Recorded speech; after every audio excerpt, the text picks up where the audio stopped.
It's raining like crazy today, so I can't go out on my motorbike. So I thought, let's read some of the craziest Reddit stories I could find from the last week.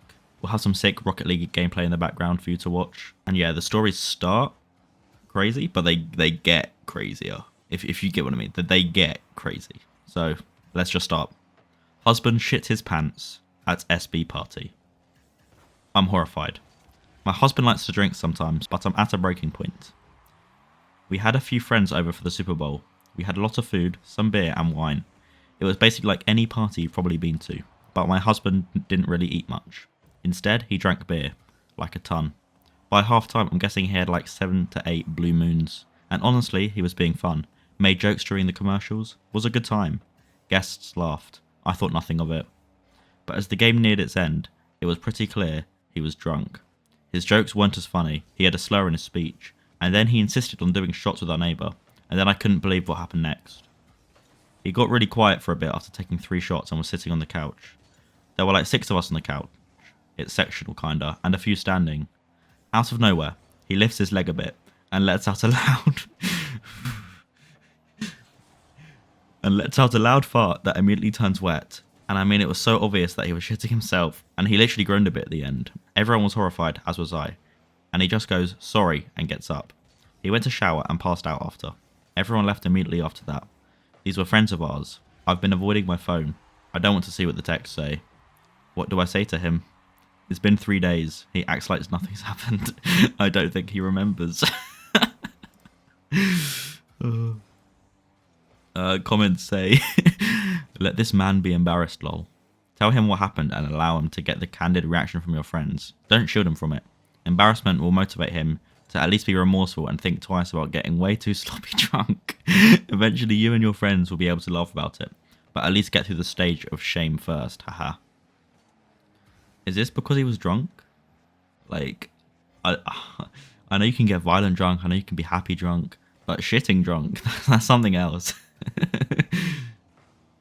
I don't think shaming him's the right answer here. I feel like this guy just had a fart which went too wet. Let the guy fart sometimes, man. Anyway, that was a slightly funny one to start. I wanted to lighten the mood first. I found out my best friend has been sleeping with my girlfriend for 4 to 5 months. I'm 26 male and my hands are literally shaking typing this. My girlfriend Emma, 25 female, and I have been together for 3 years. My best friend Jake I've known since high school. These were the 2 most important people in my life. Last month, Emma started acting weird. Always on her phone, distant, said it was work stress. Jake started being flaky too, cancelling plans, ignoring group chats. I thought he was going through something. Last night I went to surprise Emma with food. Her roommate said she left hours ago with that tall guy with tattoos. Jake has very specific arm tattoos. I just knew. Drove to his place and both their cars were there. Sat outside for 20 minutes trying to convince myself I was wrong. Knocked on his door. Took forever to answer. He opened it in sweatpants, looking guilty as hell. Emma's jacket was on the couch. I just asked, how long, and he couldn't look at me. Emma came out from his bedroom crying. 4 months. Started at my birthday party when they were drunk, kept happening after that. 4 months of him playing video games on my couch knowing what he did. 4 months of her saying she loved me every night. I just left without saying anything. Blocked them both when I got home. Now Jake's texting my brother trying to apologise. Emma keeps calling from random numbers. They both keep saying it was a mistake. You don't accidentally fuck your best friend's girlfriend for 4 months. I took off work today because I can't function. My whole support system was these 2 people and now they're gone. Does this get better or am I going to feel like this forever? Holy shit. Oof. Just move on, man. That's fucked up. There's nothing you can do in that situation. You just gotta try and get through it. That's... Damn. Oh, poor guy. This next one's a kind of short one, but it's... Oh my god. This is from r/confessions. I used to perform stealth shots at school, and I still regret it. Back in the middle school, I was so bored during class that I secretly taught myself to masturbate without using my hands. I'd wrap my dick in toilet paper during break, sit perfectly still at my desk, and only use my pelvic muscles to edge for the entire lesson. No movement, no noise, total silence. Eventually, I could finish without anyone noticing. It became my weird little private challenge. Training for the perfect incognito cum shot. Proudly, I called them stealth shots for myself. Looking back at it, I knew it came from a darker place. I was bullied, deeply insecure, and carrying a lot of unresolved baggage. Instead of dealing with my stress in a healthy way, I chose something immature and secretive. I regret it. Pain might explain my behaviour, but it does not excuse it. There's an edit at the end of this, and it goes, I can still perform stealth shots, but I prefer fleshlights. Oh my god. That was short and sweet, that one. Okay, this next one's kind of mental, so I'm gonna lock in for this one. New partner disclosed he is a registered sex offender. There's a content warning for this one, by the way. I, 29 female, have been dating a guy, 30 male, for about 6 months. We have a healthy relationship and are close. He's kind, caring, loving, and makes me happier than I've ever been. After nearly 10 years of being single, I felt so lucky to finally have the right person, whose values aligned with mine, and whose actions matched his words. This sounds like crazy foreshadowing. A few days ago, he's told me there's something I need to know about him. When he was 21, he moved to a small town and was struggling with the isolation and loneliness. This led to him developing poor mental health and unhealthy habits, specifically depression, weed, dependency, and a porn addiction. After a while of struggling with these things, when he was 22, he accessed CP once. Afterwards, he immediately felt disgusting and ashamed. He attempted suicide and was hospitalized. He then immediately reported himself to the police. The case took several years, but he was eventually convicted with accessing CSAM and is now a registered sex offender in Australia. Since then, he has completely turned his life around. He's honest, accountable, responsible, and has never exhibited concerning behaviour since. He is disciplined, healthy, supportive, and an amazing partner. That's the bare bones of the situation. There are obviously a lot more details to it, so I can't go into everything on here or you'd be reading for days. I am happy to provide more context if needed. I'm just shocked and my head is spinning. I'm struggling to reconcile who he was with who he is now.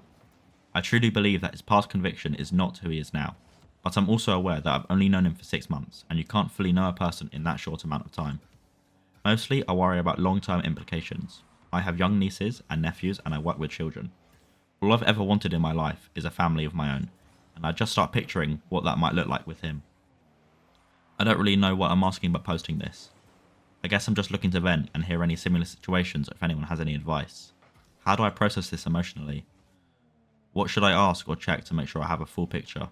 How do others navigate with being someone who is a registered sex offender but has clearly reformed? Or am I a naive idiot or terrible person for even considering staying with him? TLDR, new partner who is otherwise perfect in our relationship has disclosed they are a registered sex offender because they accessed CP once when they were 22 and mentally ill. So there's an update after it, and I'll read it out for you. I can't reply to all the comments right now. I'm trying to get sleep where I can, and I have a job to do. I've had a skim read, and I wanted to address some main themes before I leave for work. 1. He did not mistakenly click on the CP link, he searched it up. 2. He self-reported after a family member took him to hospital following a severe mental health crisis. He understood hospital staff were mandatory reporters, and chose to disclose himself rather than have it reported for him, so his hand was kind of forced in that way. He worked with a psychologist for about 18 months after it happened. His lawyer sought non-conviction based on his character, his mental state, and the circumstance. The judge was compassionate, but ultimately Australia has strict laws in this area. He was convicted and received no jail time and a 15 years on the registry, consistent with a low-level offence for this type under Australian law. The registry, court documents, and police docs are not public in Australia. He has shown me his registration and is currently getting his court documents from his lawyer for me to read. Lastly, thank you to everyone who has shown compassion. Like I said, my world has been shattered and I'm trying to make sense of everything. I've had quite a practical/logical brain, so it needs to understand the objective reality of the situation before making any decisions. He's been completely honest and extremely supportive. He knows what this likely means for our relationship, and has said I can take as little or as long as I need to process it, and he will fully understand whatever the outcome is. It just... I don't know, the story is a bit... Saying that it only happened once, I don't necessarily believe, but it could be true. Like, it really just depends. And they have only known them for 6 months. So if I was that 29 female, I would immediately cut it off. Because it's just not worth trying to work through it when you've only been dating for 6 months. Like, having something this big so soon, I don't think it's worth working through. But I mean, if she really wants to get all the information and learn the full truth, then I guess she could. If, I don't know. If it was me, I'd cut it off. Okay, there's another paedophile one. Oh god. I, 21 male, just found out my gym buddy, 63 male, is a convicted paedophile. I'm posting this because I can't get it out of my head. For the past year and a half, I've had a gym bro. He's a jacked 63-year-old. I'm 21. We hit it off almost immediately. He seemed like a genuinely great guy, supportive, wise, the kind of person you have a deep, meaningful life talks with between sets. We became friends. But there was always this vibe. You know that tiny voice in the back of your head that you try to silence because you think you're being judgmental? I had that. Something about the way he navigated conversations felt off. I couldn't put my finger on it, so I ignored it. Last week, he asked for my number so we could coordinate our workouts and keep in touch. He texted me the day after. Something didn't sit right. The tone of his messages felt invasive, and I decided to do a quick Google search for his full name. I wasn't prepared for what came up. The first page of Google was filled with news articles from 2005. He wasn't just a nice guy, he was a former educator who was sentenced to 18 years in prison for committing sodomy and predatory acts against dozens of teenage boys, 7th and 8th graders, using his position of power. He got out early for good behaviour, but even while on leave in 2017, he was caught in a sting operation talking to what he thought was a 14-year-old boy. It turns out he was talking to a predator hunter. I feel physically ill. I feel betrayed. For a year and a half, I let this man into my life. I shared things with him. I trusted him. Now I realise that every deep talk was likely part of a script he's been perfecting for decades. He texted me today. I haven't replied. I'm currently ghosting him, but I'm terrified of the next time I'm going to have to walk up into that gym and see his face. I feel like I've been groomed in plain sight. How can I handle seeing him without losing my mind? I mean, just honestly, either 1, report him to the gym, or 2, leave the gym and go to a different one. Surely there are other gyms in the area. But the paedophile's looking for other gyms in the area. If you get maybe young. Okay, that wasn't funny. Jeez. At least he caught it though and decided to check up on him. That was quite good. It's good that he caught that before anything else happened. Someone came to my door and was like, came to my door and they were like, "Is the motorbike on the other side of the road yours?" And I was like, "Nope, it's not mine, and no one in this house owns it." And then I went back inside. Then like 3 minutes later, he comes back, rings the doorbell again. "Sure, it's not yours, because I need to move it, otherwise I'm going to smash it." And it's like, why is smashing it your first solution here? Like, you can just move the motorbike. You could just wheel it. I don't think it's even locked up. And if it was mine, I would just move it. It's not that hard. I don't know. Okay, I've decided to put a pause on the paedophile ones for now. I think 2's enough for today. So I'm back on Am I the Arsehole for one, which I think I've actually found one who is an actual arsehole, so this should be fun. Am I the arsehole for throwing my friend's diagnosis in her face? This is already not going well. I've had a close friendship with Mia for 10 years. From the start, she was open about her borderline diagnosis, which helped me understand why her behaviour toward me could sometimes be extreme. Most of the time, I was her favourite person, which meant weeks of idealisation followed by sudden devaluation phases. In good times, we spent every free moment together, but in bad times, I had to apologise for days over minor things. I constantly watched what I said, how I said it, and what I better keep quiet about in order to avoid triggering another devaluation wave. I would never pathologise her or bring up her borderline diagnosis. I learned to walk on eggshells, carefully frame criticism, and swallow a lot. This unbalanced our relationship, but I was willing to bear it from Mia because I understood the dynamics behind BPD. About 3 years ago, she started questioning her diagnosis. Her therapy ended. She dove into ADHD content on Instagram, read books, and eventually became convinced that her symptoms could be explained by ADHD. From my perspective, this was a misjudgment. The borderline patterns were extremely clear. Because she no longer had insight into her condition, her toxic behaviours became even more pronounced. I tried to guide Mia gently through questioning, for example, by not fully jumping on her ADHD train. But even that led to new intense arguments. At that point, I just couldn't anymore. I had swallowed years of apologies, handled her outbursts, and now there wasn't even any insight into why these dynamics kept happening. I wanted to finally speak my mind honestly, hoping she might someday accept it. I also suspected she would immediately cut off contact. So we met in our regular cafe to talk. I laid everything out that had been weighing on me. Unfortunately, there was a chess tournament that day in the normally quiet cafe, making it noisy, and the tables were really close together. I said loudly, "You have borderline. Accept it. You can't help that you have it, but you're responsible for what you do with it." People at the surrounding tables stared awkwardly at their chessboards. As expected, she stood up, left, and later blocked me everywhere. I haven't heard from her since. I was relieved and also saw it as a final act of friendship, but I must admit I said it with a certain satisfaction and hoped it would hurt her. Am I the arsehole? Well, I mean, from that last sentence where you said, "But I must admit I said it with a certain satisfaction and hoped it would hurt her," you are the arsehole. That was so hard to read, that one as well. That person should never write again, because damn, that was hard to read. That was kind of mean, actually. Sorry. Don't make a post about me. Okay, I've got one final Reddit post for us to go through today. Arsehole aunt ruined my wedding and it's haunting me. Long time lurker, first time poster. I'm really struggling with regret and sadness around my wedding. My partner and I are both second timers. When we first got engaged, we agreed we wanted a very small, intimate ceremony. Somehow it ballooned into a large destination wedding with 67 guests. Fuck. Leading up to it was incredibly stressful, expensive, and caused tension between us because we had different expectations. I did not go into the wedding weekend in the best headspace. For context, I was previously married to a man. That marriage was traumatic. He cheated, was physically abusive, and financially irresponsible to the point of stealing from one of our children's college funds. We divorced, we co-parent, and I have done a lot of work to heal. I am now married to a woman. My family has known I am queer my whole life, but I think they were relieved when I married a man and assumed it was a phase. That matters later. I have been with my current partner for 4 years.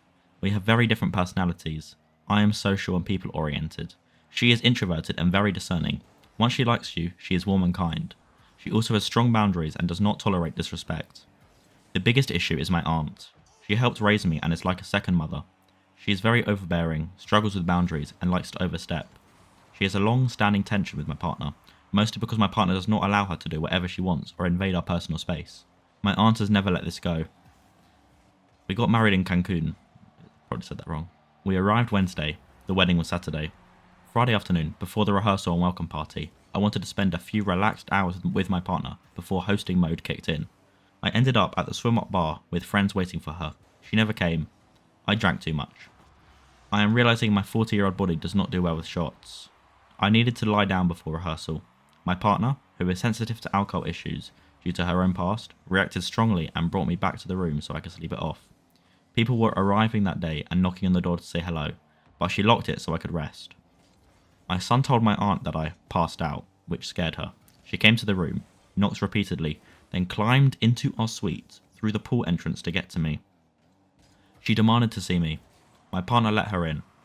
I woke up confused but fine, got ready, and we went on with rehearsal and the beach welcome party. The next morning, my wedding day, friends called me saying my aunt was telling people around the resort that she planned to object to the wedding. She was telling people my partner was controlling, nasty, and would not let her in the room. About 10 minutes later, my aunt stormed into our suite. My partner and I were already tense from the day before. My aunt confronted my partner and started unloading on her. It escalated quickly. She cursed at her, called her a bitch, said she was not coming to the wedding, and then physically tried to fight her. My mum and I broke it up. Then my aunt said, "This is why I liked your ex-husband better. This is the man who abused me. She knows what he did to me." Something in me broke. I called her out and reminded her exactly what he had done. She doubled down and said he liked family more than this bitch. At that point, I shut down.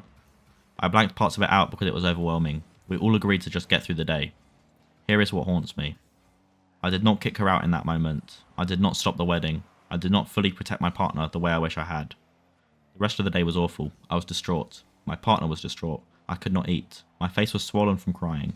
On top of that, about a third of the wedding party got food poisoning. We lost our getting ready photos. Everything felt chaotic and heavy. During the ceremony, my aunt told my son that she would not be seeing him for a while. He cried through the ceremony. During cocktail hour, I overheard her talking badly about the situation. I pulled her aside and told her I needed her to love me. Before I could finish, she said she could love me, but did not have to love my partner. She then said she would love me from afar. That is when I finally lost it. I told her she could love me from all the fuck away, because what she was doing was not love, and I did not want her near me if this was how she was going to behave. I told her I did not want her there. I explained that respecting me meant respecting my partner. She denied trying to fight her and minimized everything, even though it had happened the same morning.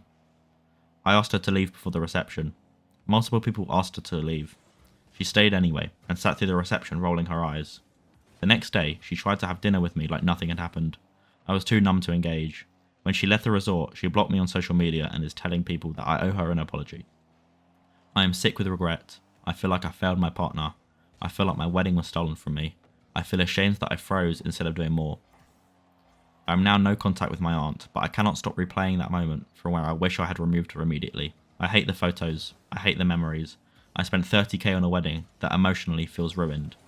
I know no wedding is perfect, but between food poisoning, emotional tension between me and my partner, and my own family trying to sabotage the day, I cannot find peace. Damn. That's crazy. That aunt, holy fuck, needs to get away. That is so narcissistic to just ruin that day like that. I mean, I know the writer is beating herself up because she didn't do anything, but also it was your wedding and you didn't want to... You were already quite preoccupied with everything. I kind of get it. But that is a terrible situation. That poor wedding. That is a very expensive lesson to learn. 30k for a wedding. I forget how much weddings are. Man, I'm never getting married. That is so expensive. Anyway, I hope you enjoyed these stories. There'll be another upload soon. This is my second video, so please put any suggestions in the comments. I try to have more of my personality in this one, because last time I was just kind of narrating and not adding anything. Let me know how you feel about it. I definitely enjoyed this one more, so I think I'll do more crazy stories. But I may try and stay away from the paedophile ones. Maybe. Maybe I won't. We'll see. Made it this far, please subscribe, and see you next time.